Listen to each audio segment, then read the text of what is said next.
there is a fatal or serious injury, potentially fatal crash that takes place in the city of Portland, we have a team that's on call 24/7 all year long, and we respond to those types of crashes to do a very thorough investigation. And each of those teams consists of a sergeant, a lead investigator, and a number of officers to help manage the scene, witnesses, suspect interviews, warrants, all that type of stuff. So I wanted to get all of you here today to let you know about some of the numbers that we're seeing this year so far, and to tell you where we are in comparison to previous years, because it's kind of scary. It's pretty sad what's going on and how many families are being impacted on both sides of these crashes. There's almost always somebody at fault. Very rarely is it a complete accident, but not only does it impact the families of the victims, but it impacts the families of the driver and impacts that driver for the rest of their life as well. So there's two people and two sets of families that are impacted in all these incidents. So far this year to date, we have had 62 fatal crashes on Portland roadways. Now there's one caveat or asterisk to understand whenever you see our numbers, is that those are the total numbers of fatals that have taken place on roadways in Portland. However, when it comes to NHTSA, the National Highway Safety Administration, they only count certain types of fatalities in their numbers. So in other words, if it was a medical event, someone had a heart attack and died and then veered off the road, they wouldn't count that in their numbers. So sometimes you may see different sets of numbers that are slightly off, and that's the reason for that.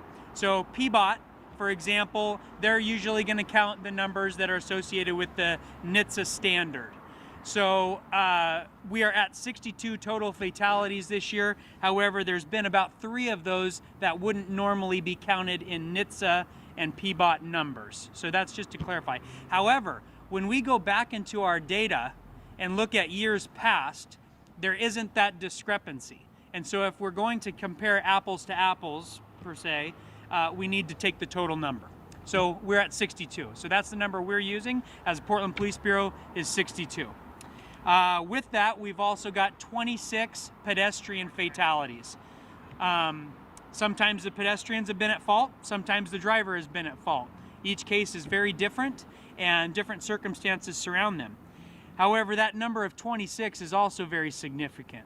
So some of you may recall last year we ended up with 59 fatalities, total fatalities for the year. I'm sorry, 58. 58, I correct myself. 58, and that was the highest we had seen in almost 3 decades. I think we had to go back to 1996 to see 59, and so it was almost a 3-decade high, about 25 years. However, this year, as I mentioned already, we're at 62, and that is a 3-decade high. In order to get higher than that, 63 is 1990. So we're already one more fatality, and we're already tied with that. And then you have to go back into the mid-80s to get upwards of 70 and 71. So we're at a 3-decade high for total fatalities. Now for pedestrian fatalities, at 26, we are at a 49-year high. You have to go back to 1972 to get to 30 fatalities for pedestrians. Now we still have a whole month of December left, unfortunately. This is the wet, dark, rainy time of year, and unfortunately we do get a number of pedestrian fatalities this time of year. So chances of getting close to 30, unfortunately, are high. These are not, as I mentioned a little bit ago, these pedestrian fatalities are not always the pedestrian's fault or always the driver's fault. It's a combination. We have dark, wet, rainy, icy, slick roads. We have pedestrians that are oftentimes wearing dark clothing and unable to be seen from distances. Oftentimes when we're doing our investigations, our lead investigators will do visibility studies to see at which point they would be able to see a pedestrian in the area where they were hit. And so they'll check that distance and stuff, and it's oftentimes very hard to see them. So we would encourage not only the motorists to drive safely, to drive responsibly, but for pedestrians, bicyclists, motorcyclists, scooter operators, all those folks, please wear visible clothing. Wear helmets if you're riding a self-powered vehicle or a battery-operated vehicle. You need to have the proper safety equipment. We go out to these crashes on a regular basis. Sometimes our teams are called out multiple times a week, sometimes multiple times a night. Each of these 62 fatalities, we've had to go and talk to family members, to witnesses, to people that are greatly impacted by these crashes. It takes its toll on our officers as well to see this kind of death on a regular basis. So our plea is to the community to please drive safely, walk safely, and share the roads appropriately. Now there's a couple other numbers I want to share with you. It's not a coincidence that we're having so many fatalities. It's very hard. Everyone knows the information behind statistics. You can have them serve whatever purpose you want them to serve, unfortunately, and they can be interpreted in different ways. However, it's hard to ignore the fact that we have a huge number, record-setting numbers of fatalities, and we have very, very low numbers of police officers patrolling our street. To give you a little bit of history, I first came to the traffic division as an officer in 2008, and at that time we had 35 motorcycles and somewhere between 8 and 12 cars that are out there doing specifically traffic work in the traffic division. That means enforcement, education, investigating crashes, investigating drunk drivers, all those types of things. Over the years, that number has gone down drastically. At the beginning of 2021, staffing levels in the Portland Police Bureau were so low that they had to dismantle almost the entire traffic division. So I am the only full-time motor unit in the entire Portland Police Bureau. All the other motor officers and car officers were sent back to the precincts. Our precincts are struggling with staffing. They do not have enough people to help them out to patrol your streets safely. And so they had to take all of our motor and car officers and send them to help with that. Now, fortunately, we do have some good partners in ODOT and Oregon Impact that help us out with some grant funding so that those same motor officers on their time off can come in on their day off and work some enforcement overtime so that we do have some enforcement on Portland roadways. But again, it's not as much as we would like it to be. It's not as much as it needs to be. And our DUI arrests are down to about a quarter or a third of what they historically have been each year. So that number is super low, and it's not for lack of drunk drivers on the road. It's for lack of our ability to get out there and find them and to investigate those drunk drivers. I think a fair number of drunk drivers are potentially involved in these fatal crashes. Someone asked us a question over email the other day about how many of our crashes potentially involve intoxication. We obviously can't have an exact number for that. However, the ones that we do know where intoxication played a role was about 10 to 20% of our fatal crashes. Now we have a fair number of hit and run crashes, and from experience and the knowledge that intoxicating substances impair your judgment, we can probably guess and estimate that a fair number of those hit and run crashes likely involved intoxicating substances as well. So the problem has not gone away of impaired driving, and we need to have enough officers to get out there and enforce those laws. Currently, of those officers that have been detached from the traffic division and sent back to the precincts, we have a total of 23 motor officers compared to 35 in the past, and we have 2 car officers for traffic enforcement compared to 8 to 12 depending on what years you look at. So that's all I have prepared at this point. If you guys have some questions, hopefully I nailed most of what you had, but I'm happy to answer some questions. Are you working with PBOT at all to patrol the high crash corridors that they've researched for years? Yes. So the question was whether or not we work with PBOT to patrol high crash corridors. A couple points on that topic. ODOT and PBOT both create lists of high crash corridors, and they are very similar. They include the majority of our major roadways and freeways in the city of Portland. That is where we put our focus. Since we have such low numbers of resources, we have to be very strategic in where we can send them when they are available. So we have asked our traffic officers to, when they come in on grant overtime or the precinct allows them to get on their bike and go work traffic enforcement, we ask them to focus on high crash corridors and dangerous driving behaviors. That doesn't mean they can't pull somebody over for, whatever violation they happen to see. We don't distinguish that they have to stop people for this and they cannot stop people for that. However, we ask them to focus on dangerous driving behaviors in high crash corridors. Additionally, I am the one who goes through all of the enforcement requests that come in through 823 SAFE and our Track It system and our Portland website. And unfortunately, due to our resources, a majority of those get some notes and get closed out. But when I am able to give those to an officer for some extra patrol, that's what I'm looking at. High crash corridors, dangerous driving behaviors. Did that answer your question? Yes. So you mentioned resources, how you're down, staff on the roads to, look after drivers, that sort of thing. Any other explanations for the high numbers? I mean, I think people at home might think, hey, we're still in this pandemic, there shouldn't be as many people on the streets, so why are the numbers high? Any other explanations you can share? Yeah. About a year and a half ago when COVID started, everyone was on lockdown, the streets were pretty bare, and we noticed a huge change as traffic officers. At that time, we still had a traffic division, and we'd go out there and work the freeways. Now, I won't give you our magic numbers of how many miles per hour over the speed limit we usually look for when we're out there working, but I will tell you that officers have no problem sitting out there and getting someone 25 to 30 miles an hour over the speed limit and only having to wait a few seconds before they find that person after they get back to their spot. We noticed that huge uptick in speed about last March to May of 2020, and it has just continued and leveled off at about the same. We hit it pretty hard last spring in 2020 and early summer, but then our resources continued to dwindle.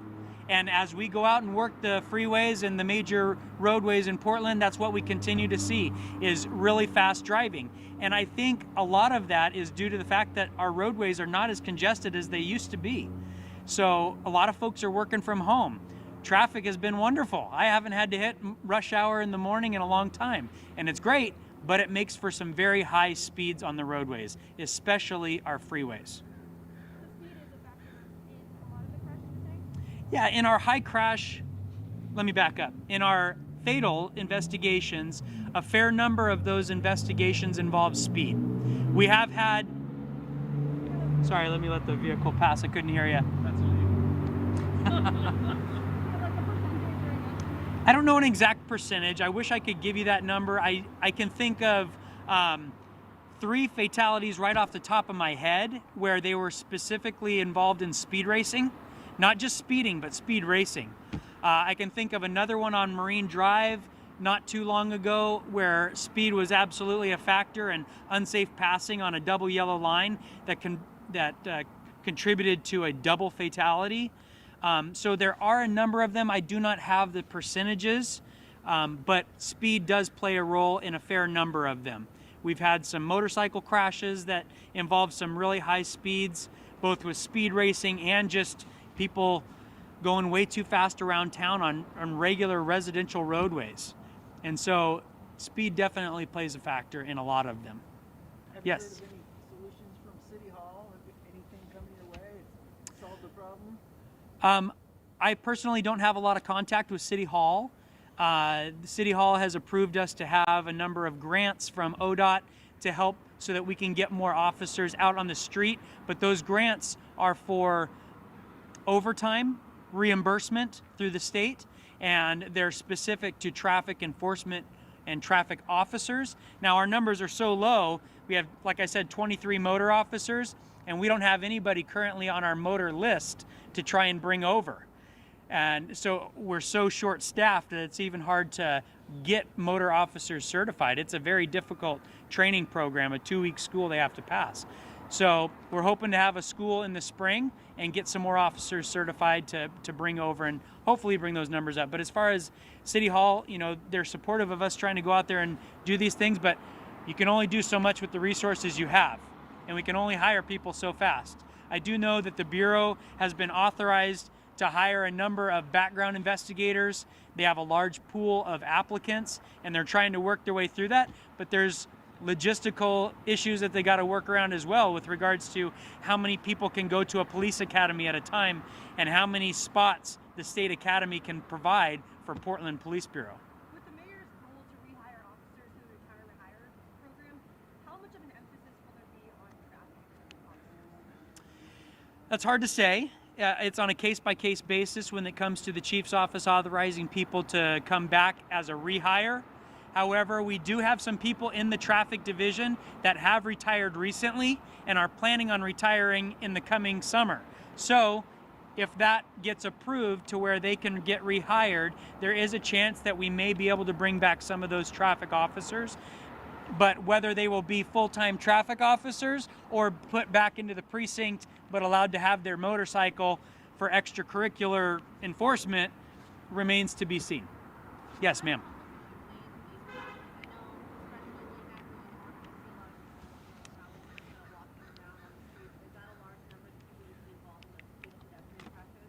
Yes, as everyone's aware, we have a large population of the houseless community. And the other sergeant that works with me in the traffic division, he and I were just talking about this yesterday, that a fair number of those involved, especially in the pedestrian fatalities, have been in the homeless population. I don't have the exact numbers. That's something we were discussing, maybe trying to dig a little deeper into our cases and trying to get at least a better estimate on that. But I can safely, I know that I was personally on a lot of those crashes, and that there were a lot of those folks that were houseless that were impacted. And why do you think that is? Were they impaired in some way? Some of them were impaired. Some of them, you know, it's a nature of where their camp is, where they've set up their home, and lots of times those are not very easily accessed locations. Just this morning, at about 6:45 in the morning, I was heading to a meeting on MLK, and right underneath, I think it was Morrison Bridge, someone stepped off the side wearing socks, no shoes, total black clothing, crossing the street from their camp to wherever they wanted to go, trying to cross 3 or 4 lanes of traffic, total dark area underneath the overpass. And I had to slam on my brakes and hit my horn because they almost stepped right in front of me on a police motorcycle with fog lights on, headlight on, totally visible. And I had to stop with about 10 feet to spare. She didn't even look at me, she just stepped right out in front of traffic. So it's not always their fault. But we cannot say that when a pedestrian is hit by a car, that it's always the car's fault either. We gotta understand that as a community, that it is on both people to be safe, to operate their vehicle, to walk in the street in a safe manner, to cross at the appropriate locations. Is it fair to say that the city's Vision Zero effort hasn't worked, or it has worked in different streets? That's a big question. So I've sat on the Vision Zero committee helping out with that for the last 6 years or so. And the city has taken a number of steps to try and impact the number of fatalities that we have. And obviously that's a goal that we all want to have, is to have no fatalities on our roadways. And I think that there's a number of things that PBOT has done with roadway design, with lighting and different things like that that have, I'm sure, contributed to helping make certain streets more safe. But it's not just on the Portland Police Bureau. It's not just on PBOT or ODOT. It has to be on the community to make Vision Zero work. So yeah, right now we're at 62 fatalities, and that's nowhere near zero. Setting records is not the way we want to go for this unless it's a record low. So some things have worked, but not everything. Right. And for the 62 deaths, how many, like, other crashes? Is it 1 in 10 people die when there's a crash, or you know what I mean? Like, Sure. I'm just trying to get an idea of how many crashes overall we've seen. Yeah, to understand that better, you got to understand what crashes we actually investigate. Per policy, the Portland Police Bureau only investigates serious injury crashes, crashes where somebody's transported to the hospital and they're a vulnerable road user, crashes involving a city vehicle, and a few different scenarios like that. So there's a handful of scenarios that we investigate the crashes. Then there's a huge number of crashes that we do not investigate. If they're having trouble exchanging information, we may get called to the scene to help them exchange information. So when you look at the calls for service through BOEC for crashes, that number is just the number of crashes that actually where someone called 911. If it's a fender bender and they pulled over and no one calls us, we don't even know about it. And then of the ones that do get called in, a lot of those aren't even injuries, so we don't get sent to them. And then the ones that we do get sent to, we investigate those. So if I remember correctly, I get this number every year, and I think that there's upwards of somewhere between, don't quote me on the exact numbers, but somewhere between 700 and 800 injury crashes each year. I think that's close to the right number. So that's the number we try and look at. Now we've got 62 fatalities. A number of those are double fatalities, so that's not 62 crashes. So that's, I can think of several that were double fatalities. So, 10%, less than 10%, probably maybe 7-8% of our injury crashes would probably be fatal crashes. And is it fair to say that you're seeing the number of crashes increase, like similar to you're seeing in the deaths? It's not that just the deaths are increasing, but crashes overall are not. Injury crashes, I think, are very similar. It seems like it's always in the 700 to 800 mark, but let me also explain that number. That's for one of my grant reportings, and we're only looking at the middle of January to the end of September. So overall, for a whole year, it might be upwards of 1,100 or something like that. But the numbers of crashes are very similar throughout the last 5 years or 6 years that I've been looking at. Oh, so that's if you They go up and down each year. But just to be clear, they're pretty similar. They're going up and down, but it's the injuries that are shot up, and that's because of the speed, right? People are just driving faster, and the crashes are worse. We can't put our finger on it exactly, but I definitely think that, as I said before, speed plays a role, and the number of pedestrians getting hit is huge. I mean, let's see, 2020 we had 22 pedestrians hit and killed, and 27 also had 22. So that was the last highest numbers, was 22. We've already jumped to 26. But before that, if I go into the early 2000s, it's like anywhere from 7 to as high as 15 pedestrians. Now we're already way higher than that.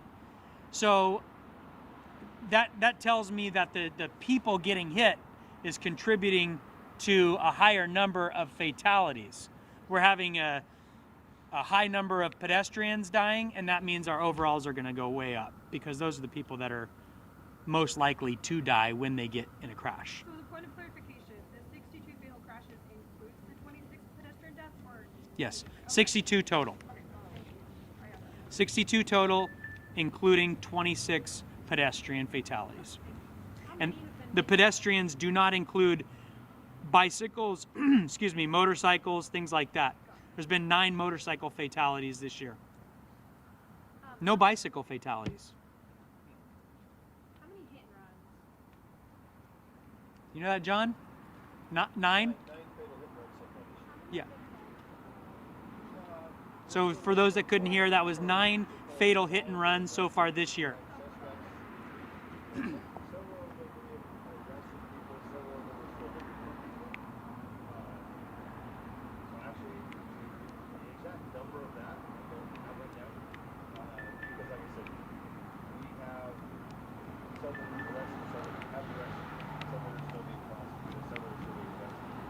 Actually, I'm going to correct that. According to our spreadsheet, John, it says 12. The 2021 spreadsheet. I think we have 9 fatals, but maybe 3 of those were other serious injury crashes? Okay, so 12 hit and runs that our team has investigated, 9 of which were fatal hit and runs. That's only,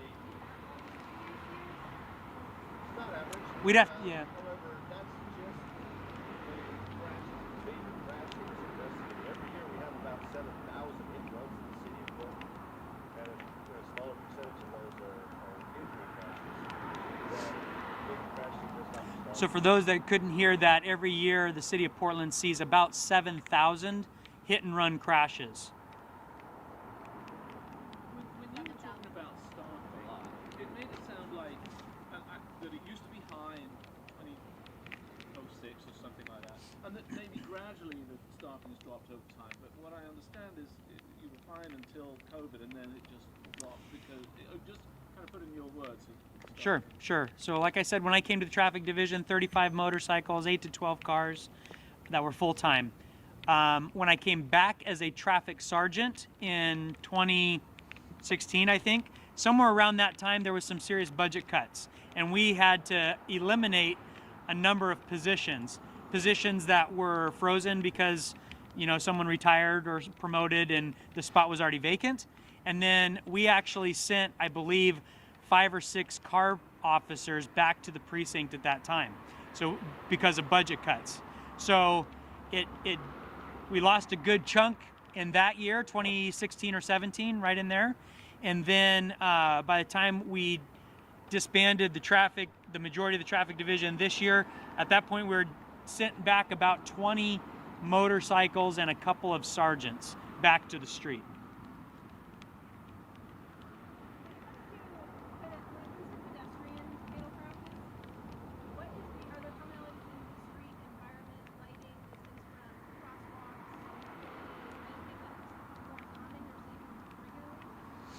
Well, the factors you mentioned definitely play a role in a number of the different fatalities that we've had. Some of them are the fault of the driver and the person was in the crosswalk doing what they're supposed to, but a good number of them happen in darker areas and not crossing at the right spot. So maybe going from a driveway of a business and crossing just right in the middle of the block. We had one of those just recently as well. Yes, absolutely, yes. And whenever, I was asked if we work with PBOT and in what ways, we do coordinate with them. We try and have a monthly meeting or so with PBOT, and then yearly or semi-annually, we try and have a meeting with them to discuss the fatalities and to look at each of those locations, or at least the ones that kind of raise some red flags, like maybe there's a roadway design issue here that we need to address. And so we do work with PBOT to fix those things, or at least to suggest to them that they be fixed when we notice those. Are there any of those red flag areas that you're seeing this year? Off the top of my head, I can't think of any specifically, but PBOT takes note of those, and they try and get those rectified as soon as possible. What do you think? Going to get worse before it gets better, or what? I mean, is there a light at the end of the tunnel? It's definitely going to get worse before it gets better, and that's hard to say. We all want to see it get better, but as a agency, we are suffering. I know that there's outside agencies within the metro area and from all the way across the country that are doing recruiting efforts here within the city of Portland and trying to take officers because it's a hard environment to work in. We have got some phenomenal officers that work for this agency, and it's hard to see them suffering through what they've gone through over the last 18 months to 2 years. It used to be that no one left the Portland Police Bureau unless they were retiring or they got in trouble. And these days we're seeing people leave mid-career to go to other agencies within the metro area and in other parts of the nation. And it's hard to see that. I've been here for almost 18 years, and I want to see things turn around and get better, but it can't happen overnight. When we are an agency that should be upwards of 1,200 or more, and we're down in the upper 700s, it's going to take a long ways to turn things around. And in order for the traffic division to be staffed the way it should be, there's either going to have to be sacrifices somewhere else, or we're going to have to really get those officers hired to fill the street position so that we can bring our motorcycles and cars back. Is there a reason why you came out today? Did new numbers come out today, or why you? I'm tired of seeing dead bodies. I don't like it. I took this role as a crash team sergeant to help out our team. There was a need. They needed somebody to fill the spot. I jumped in. I want to be part of the team and help out. But it takes a toll on you when you get called out multiple times a day in the middle of dinner with your family, or you're planning an activity with your kids in the middle of a soccer game or whatever, and you got to drop everything and go do a big investigation with dead bodies. It's hard to see. It takes its toll on you, and I'm happy to do it to help those families so that they get a good, quality, thorough investigation. And I'm happy to be there to support our officers, but I would not complain one bit if we had less fatalities on the roadways. Thank you. Appreciate it. All right, thank you. If you guys end up having other questions for him, you all know my email. I'll make sure he gets them. I know they will come up as the day goes along. John, did you want to say anything or anything? There's microphones here. Your hair looks great. There's a reason that he was up in front of you guys the whole time. The only thing I want to add is that the question came up about hit and runs and which ones the crash team has investigated. The major crash team consists of a traffic reconstructionist who is highly trained in reconstructing crashes. We have people who know how to write search warrants, people who are experts in detecting drugs and different types of drugs that impair people. The major crash team is activated when we get a fatal crash or a potentially fatal crash. So we don't come out, we don't call the major crash team on every crash or every injury crash. It's only crashes that somebody has either already died or somebody likely will die.